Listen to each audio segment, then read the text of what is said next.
Dracula, September 22nd. Mina's back. Also, we meet King Laugh. Mina Harker's Journal, 22 September. In the train to Exeter, Jonathan sleeping. It seems only yesterday that the last entry was made, and yet how much between then, in Whitby and all the world before me. Jonathan away and no news of him, and now married to Jonathan, Jonathan a solicitor, a partner, rich, master of his business, Mr. Hawkins dead and buried, and Jonathan with another attack that may harm him. Some day he may ask me about it. Down it all goes. I am rusty in my shorthand. See what unexpected prosperity does for us. So it may be as well to freshen it up again with an exercise anyhow. The service was very simple and very solemn. There were only ourselves and the servants there, one or two old friends of his from Exeter, his London agent, and a gentleman representing Sir John Paxton, the president of the Incorporated Law Society. Jonathan and I stood hand in hand, and we felt that our best and dearest friend was gone from us. We came back to town quietly, taking a bus to Hyde Park Corner. Jonathan thought it would interest me to go into the Row for a while, so we sat down, but there were very few people there, and it was sad-looking and desolate to see so many empty chairs. It made us think of the empty chair at home, so we got up and walked down Piccadilly. Jonathan was holding me by the arm, the way he used to in the old days, before I went to school. I felt it very improper, for you can't go on for some years teaching etiquette and decorum to other girls without the pedantry of it biting into yourself a bit. But it was Jonathan, and he was my husband, and we didn't know anybody who saw us, and we didn't care if they did. So on we walked.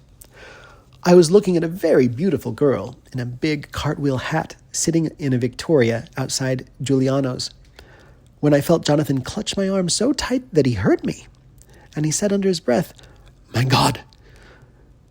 I'm always anxious about Jonathan, for I fear that some nervous fit may upset him again, so I turned to him quickly and asked him what it was that disturbed him. He was very pale, and his eyes seemed bulging out as, half in terror and half in amazement, he gazed at a tall, thin man with a beaky nose and black mustache and pointed beard, who was also observing the pretty girl. He was looking at her so hard that he did not see either of us, and so I had a good view of him. His face was not a good face. It was hard and cruel and sensual, and his big white teeth, that looked all the whiter because his lips were so red, were pointed like an animal's. Jonathan kept staring at him till I was afraid he would notice. I feared he might take it ill. He looked so fierce and nasty. I asked Jonathan why he was disturbed, and he answered, evidently thinking I knew as much about it as he did, "Do you see who it is?"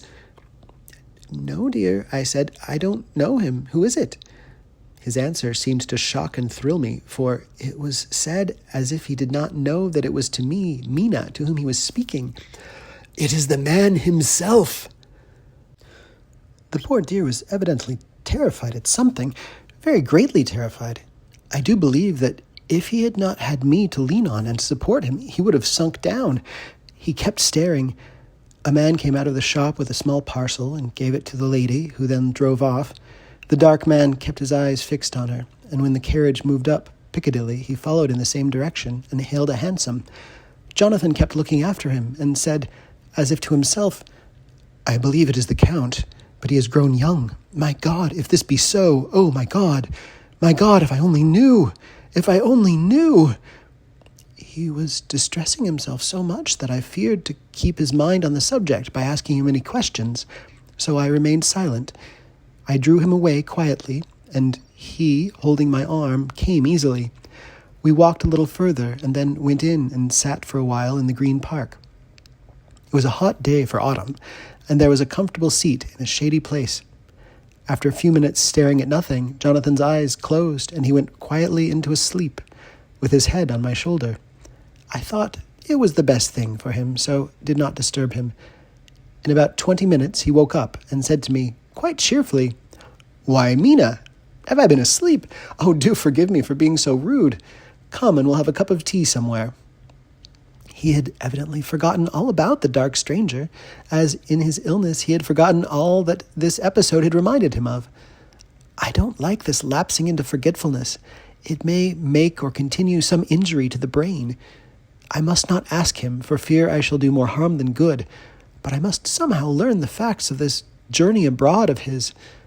The time is come, I fear, when I must open that parcel and know what is written. Oh, Jonathan, you will, I know, forgive me if I do wrong, but it is for your own dear sake. Later. A sad homecoming in every way. The house empty of the dear soul who was so good to us. Jonathan still pale and dizzy under a slight relapse of his malady. And now a telegram from Van Helsing, whoever he may be. You will be grieved to hear that Mrs. Westenra died 5 days ago, and that Lucy died this day before yesterday. They were both buried today. Oh, what a wealth of sorrow in a few words. Poor Mrs. Westenra, poor Lucy, gone, never to return to us, and poor Arthur to have lost such sweetness out of his life. God help us all to bear our troubles.